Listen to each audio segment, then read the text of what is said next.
ഫൈസൽ ഫസലുദ്ദീൻ, നവാഗതനായിട്ടുള്ള ഫൈസൽ ഫസലുദ്ദീൻ എഴുതി സംവിധാനം ചെയ്തിട്ടുള്ള മേനെ പ്യാർ കിയ, പ്രത്യേകിച്ച് ഒന്നുമില്ലാത്ത സിനിമയാണ്. എന്തൊക്കെയോ പറയാൻ ട്രൈ ചെയ്തു, കുറെ മെനക്കെട്ടു, പക്ഷെ ഒന്നും അങ്ങോട്ട് ഏറ്റില്ല. സിനിമയുടെ തുടക്കത്തിൽ പ്രണയം പറഞ്ഞു കുറെ ക്ലീഷയുടെ അങ്ങേയറ്റത്തെ ക്ലീഷയായിട്ട് എന്തൊക്കെയോ കാണിച്ചു വെറുപ്പിച്ച് കഴിഞ്ഞപ്പോ ഇന്റർവെല്ലായി. അത് കഴിഞ്ഞ് സെക്കൻഡ് ഹാഫിലേക്ക് കയറി. അവിടുന്ന് ഈ പ്രണയം എന്ന് പറയുന്ന സംഭവത്തെ കുറച്ചങ്ങോട്ട് സൈഡാക്കി വെച്ചിട്ട് അവിടുന്ന് അങ്ങോട്ട് എന്തൊക്കെയോ കാണിച്ചു. ആക്ഷനോ വെട്ടും കുത്തും എന്തൊക്കെയോ നടക്കുകയാണ്, വയലൻസോ എന്തൊക്കെയോ പല വഴികളിലൂടെ പോയിക്കൊണ്ടിരിക്കുകയാണ്. ആരൊക്കെയോ വരുന്നു, എന്തൊക്കെയോ സംഭവിക്കുന്നു. അപ്പൊ മൊത്തത്തില് എന്തൊക്കെയോ കണ്ടോണ്ടിരിക്കുന്നു എന്ന് പറയുന്ന ഒരു അവസ്ഥയിലേക്ക് നമ്മൾ മാറി. അപ്പൊ അതാണ് സിനിമയുടെ അവസ്ഥ. സോ ഈ സിനിമ എനിക്ക് ഓക്കെ ആയിട്ടില്ല. പ്രത്യേകിച്ചും ഇതിനകത്തുള്ള ഫസ്റ്റ് ഹാഫിലെ പ്രേമം സംഭവമാണ് ഏറ്റവും അധികം വെറുപ്പിക്കലായിട്ട് ഫീൽ ചെയ്ത്. പൊതുവേ ഈ റൊമാൻറ്റിക് മൂവീസ് ഒക്കെ കാണാൻ ഇഷ്ടപ്പെടുന്ന ഒരു വ്യക്തിയാണ് ഞാൻ. റൊമാൻസ് എനിക്ക് ഇഷ്ടമാണ്, പക്ഷെ ഇതിനകത്തുള്ള റൊമാൻസ് കണ്ടിരിക്കാൻ പറ്റുന്നില്ല. ഒരു ഭയങ്കരമായിട്ടുള്ള വെറുപ്പിക്കൽ ഫീൽ ആണ് വരുന്നത്. ഇതിനകത്ത് ഹൃദു ഹാറൂൺ ആണ് നായകനായിട്ട് വന്നിട്ടുള്ളത്. ആര്യൻ എന്ന് പറയുന്ന കഥാപാത്രമാണ് ചെയ്തിട്ടുള്ളത്. അതേപോലെ പ്രീതി മുകുന്ദനാണ് നായികയായിട്ട് വന്നിട്ടുള്ളത്. നിധി എന്ന് പറയുന്ന ഒരു തമിഴത്തി പെൺകുട്ടിയായിട്ടാണ് വന്നത്. അപ്പൊ നമ്മുടെ നായകനായിട്ടുള്ള ആര്യൻ, പുള്ളിക്കാരന് SLC+2 സർട്ടിഫിക്കറ്റ് ഒക്കെ ആവശ്യമായിട്ട് വരുന്നു. പഠിക്കുന്ന സ്ഥാപനത്തിൽ നിന്ന് ആ സർട്ടിഫിക്കറ്റ് ആവശ്യപ്പെട്ട് പുള്ളിക്കാരൻ ചെല്ലുന്നു. അവിടെ വെച്ചാണ് യാദൃശ്ചികമായിട്ട് അവിടെ പഠിക്കുന്ന പുതിയതായിട്ട് പഠിക്കാൻ വന്നിട്ടുള്ള ഒരു തമിഴത്തി പെൺകുട്ടിയായിട്ടുള്ള നിധിയെ പുള്ളിക്കാരൻ കണ്ടുമുട്ടുന്നത്. ആ ഒരു ആദ്യത്തെ കാഴ്ചയിൽ തന്നെ പുള്ളിക്കാരന് ആ പെൺകുട്ടിയോട് പ്രണയം തോന്നുന്നു, സൗഹൃദം വരുന്നു. അവിടെ നിന്ന് അങ്ങോട്ട് സംഭവിക്കുന്ന കാര്യങ്ങളാണ് സിനിമ കാണിക്കുന്നത്. ഓക്കെ, അതുവരേക്കും ഓക്കെ. അപ്പൊ അതുവരേക്കും ഓക്കെ എന്ന് പറഞ്ഞാൽ കഥ അത്രേ ഉള്ളൂ. പക്ഷേ ഈ പ്രണയം എന്നും പറഞ്ഞിട്ട് കാണിക്കുന്ന സംഭവം നമുക്ക് ഓക്കെ ആവുന്നില്ല. കാരണം ഒന്നാമത് ഈ നായകനും നായികയ്ക്കും ഇടയിൽ ഒരു കെമിസ്ട്രിയും വർക്ക് ആവുന്നില്ല. നമ്മളിത് കാണിക്കുമ്പോൾ അവർക്ക് ഈ കെമിസ്ട്രി വർക്ക് ആവുകയാണെങ്കിൽ ഓക്കെ, കണ്ടിരിക്കാൻ രസമാണ്. പൊതുവെ ഈ നായികയുടെ പിറകെ നടക്കുന്ന നായകന്മാരൊക്കെ എത്രയോ സിനിമകളിൽ നമ്മൾ കണ്ടതാണ്. കാണുന്ന നമുക്ക് ഓക്കെ, നമുക്കും ആ ഒരു അടിവയറ്റിൽ പൂക്കളൊക്കെ പറക്കുന്ന, പൂമ്പാറ്റ പറക്കുന്ന ഫീലൊക്കെ കിട്ടണം. ഇതൊരു ഫീലും ഇല്ല. ഈ നായകന് ഒന്നാമത് ഹൃദുവിന്റെ കാര്യം നോക്കുകയാണെങ്കിൽ തന്നെ പുള്ളിക്കാരൻ മുറ സിനിമയ്ക്കകത്ത് ഗംഭീരമായിട്ട് അഭിനയിച്ചു. മുറ സിനിമ ഇറങ്ങിയ സമയത്ത് ഏറ്റവും അധികമായിട്ട് എല്ലാവരും ഒരുപോലെ ഡിസ്കസ് ചെയ്ത കാര്യമായിരുന്നു ഇതിനകത്ത് അഭിനയിച്ചിരിക്കുന്ന ഹൃദു ഹാറോന്റെ അഭിനയം ഗംഭീരമാണെന്ന്. അവിടുന്ന് അങ്ങോട്ടാണ് നമ്മൾ ആ നടനെ കുറിച്ച് കൂടുതലായിട്ട് അന്വേഷിച്ചു തുടങ്ങിയത്.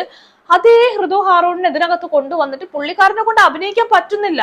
പുള്ളിക്കാരന് ഈ പറഞ്ഞ നായകന്, അതും ഈ പറയുന്ന കോളേജില് പെൺകുട്ടിയുടെ പിറകെ നടക്കുന്ന നായകൻ, അതും കുറച്ച് തമാശയൊക്കെ കൈകാര്യം ചെയ്യുന്ന നായകൻ, ഇതൊന്നും പുള്ളിക്കാരനെ കൊണ്ട് പറ്റുന്നില്ല. പുള്ളിക്കാരൻ ഡയലോഗ് പറയുന്നു, പുള്ളിക്കാരൻ അതൊക്കെ പറഞ്ഞു പോകുന്നു എന്നല്ലാണ്ട് കൂടുതലായിട്ടൊന്നും പറ്റുന്നില്ല. അതേപോലെ തന്നെയാണ് പ്രീതി മുകുന്ദന്റെ കാര്യം. ഈ നിധി എന്ന് പറയുന്ന നായികയായിട്ട് വരുന്ന സമയത്ത് ഇവരൊന്നും അങ്ങോട്ട് ഓക്കെ ആവുന്നില്ല. പ്രത്യേകിച്ചും നായകനും നായികയൊക്കെ ഒരുമിച്ച് വരുന്ന സമയത്താണെങ്കിൽ ഒട്ടുമേ ഇതൊന്നും വർക്ക് ആവുന്നില്ല.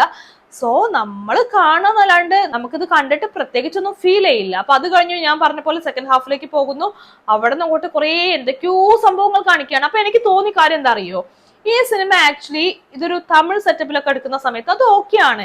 ഇത് തമിഴ്നാട്ടിൽ കൊണ്ടുപോയിട്ട് അവിടുത്തെ കുറെ ആൾക്കാരെ കൊണ്ട് വെട്ടും കുത്തും അങ്ങനെ ഗുണ്ട സെറ്റപ്പ് ഒക്കെ കാണിക്കുന്ന സമയത്ത് അത് നമുക്ക് ഓക്കെ ആയിട്ട് ഫീൽ ചെയ്യുന്നുണ്ട്. നല്ല അടിപൊളി ഒരു മേക്കിംഗ് ആയിട്ട് ഫീൽ ചെയ്യുന്നുണ്ട്. അതേ സംഭവം നാട്ടിൻ പുറത്തേക്ക് കൊണ്ടുവന്നിട്ട് ഈ പറഞ്ഞ പോലെ നായകന്റെ പ്രേമം, നായികയുടെ പിറകെ നടക്കുക കാര്യങ്ങൾ കാണിക്കുമ്പോൾ അതൊരു ഭയങ്കര ക്ലീഷ സാധനമായിട്ട് ഫീൽ ചെയ്യുന്നുണ്ട്. അപ്പൊ ഈ ഡയറക്ടറെ സംബന്ധിച്ചിടത്തോളം പുള്ളിക്കാരനെ ഈ പറയുന്ന ഏതെങ്കിലും ഒന്ന് ഫോക്കസ് ചെയ്തിട്ട് ആ വഴി അങ്ങ് വൃത്തിക്ക് പോയിരുന്നു എങ്കിൽ ഇത് കുറച്ചും കൂടി ബെറ്റർ ആയിട്ടുള്ള മൂവി ആവുമായിരുന്നു എന്നാണ് എനിക്ക് ഫീൽ ചെയ്തിട്ടുള്ളത്. അപ്പൊ പ്രത്യേകിച്ചും നമ്മുടെ ഈ പറയുന്ന തമിഴ്നാടും സെറ്റപ്പൊക്കെ ആയിട്ട് സിനിമ എടുത്തു കൊണ്ടുപോയി കാണിച്ചിരുന്നു എങ്കിൽ കുറച്ചും കൂടി നല്ല സിനിമ ആവുമായിരുന്നു എന്നാണ് എനിക്ക് തോന്നിയിട്ടുള്ളത്. പിന്നെ സിനിമയ്ക്കകത്ത് അഭിനയിച്ചവരുടെ കാര്യത്തിലേക്ക് വരികയാണെങ്കിൽ ഈ പറഞ്ഞ പോലെ ഹൃദു ഹാറൂണിന്റെ പെർഫോമൻസ് ഇതിനകത്ത് വളരെ മോശമായിട്ടാണ് എനിക്ക് ഫീൽ ചെയ്തിട്ടുള്ളത്. നന്നായിട്ട് അഭിനയിക്കാൻ അറിയുന്ന ഒരു നടനെ കൊണ്ടുവന്നിട്ട് ആ നടനെ മാക്സിമം ആയിട്ട് എടുക്കാൻ പറ്റാതെ പോയൊരു അവസ്ഥയില്ലേ ഡയറക്ടർ സൈഡിൽ നിന്ന്, അങ്ങനെയാണ് എനിക്ക് ഫീൽ ചെയ്തിട്ടുള്ളത്. അതേപോലെയാണ് ഇതിനകത്ത് നമ്മുടെ ആവേശം സിനിമയ്ക്കകത്തുള്ള കുട്ടി എന്ന് പറയുന്ന ക്യാരക്ടർ ചെയ്തിട്ടുള്ള മിഥുട്ടിയുടെ പെർഫോമൻസും ഇതുപോലെ തന്നെയായിരുന്നു ഇതിനകത്ത്. ആവേശം സിനിമയിൽ ഈ പറയുന്ന മിഥുട്ടി കുട്ടിയായിട്ട് വന്ന് നമ്മളെ കൊണ്ട് കൈയടിപ്പിച്ചു. പക്ഷെ ഇതിനകത്തോട്ട് വരുന്ന സമയത്ത് ഈ പറയുന്ന മിഥുട്ടിയെ കൊണ്ട് പോലും നല്ല രീതിക്ക് പെർഫോം ചെയ്യിപ്പിക്കാൻ ഈ പറയുന്ന സംവിധായകന് പറ്റുന്നില്ല. അവരുടെ മാക്സിമം പുറത്തോട്ട് എടുപ്പിക്കാൻ പറ്റുന്നില്ല. പിന്നെ ശ്രീകാന്ത് വെട്ടിയാർ പുള്ളിക്കാരന്റെ ചളി വരുന്നുണ്ട്. പിന്നെ നമ്മുടെ ഇൻഫ്ലുവൻസർ ആയിട്ടുള്ള അർജു, പുള്ളിക്കാരന്റെ പെർഫോമൻസ് എനിക്ക് പേഴ്സണലി ഇഷ്ടമായിട്ടുണ്ട്. അതുപോലെ നമ്മുടെ ജിയോ ബേബി ഇതിനകത്ത് അച്ഛൻ ക്യാരക്ടറായിട്ട് വന്നിട്ടുണ്ട്, നമ്മുടെ നായകന്റെ അച്ഛനായിട്ട്. അപ്പൊ പുള്ളിക്കാരന് 2-3 കയ്യടിയൊക്കെ തിയേറ്ററിനകത്തുനിന്ന് കിട്ടിയിട്ടുണ്ടായിരുന്നു. പ്രത്യേകിച്ചും ഈ സദാചാരം പഠിപ്പിക്കാൻ വരുന്ന ആൾക്കാരോട് പുള്ളിക്കാരൻ പറയുന്ന ചില കൗണ്ടർ സംഭവങ്ങളൊക്കെ ഉണ്ട്, അതിനൊക്കെ നല്ല കയ്യടിയായിരുന്നു. സോ പുള്ളിക്കാരന്റെ ആ ക്യാരക്ടർ എനിക്ക് ഇഷ്ടപ്പെട്ടു. ഇങ്ങനെ അഭിനയിച്ചു കുറച്ച് ആൾക്കാരൊക്കെ ഉണ്ട്. അവരൊക്കെ ചിലർക്ക് നന്നായി അഭിനയിച്ചു, ചിലർ കുഴപ്പമില്ലാണ്ട് അഭിനയിച്ചു. അപ്പൊ മൊത്തത്തിൽ നോക്കുന്ന സമയത്താണെങ്കിലും കുഴപ്പമില്ലാത്ത രീതിക്ക് പെർഫോമൻസ് പോകുന്നു എങ്കിലും സിനിമയ്ക്കകത്ത് ഒന്നും കാണാൻ പറ്റുന്നില്ല.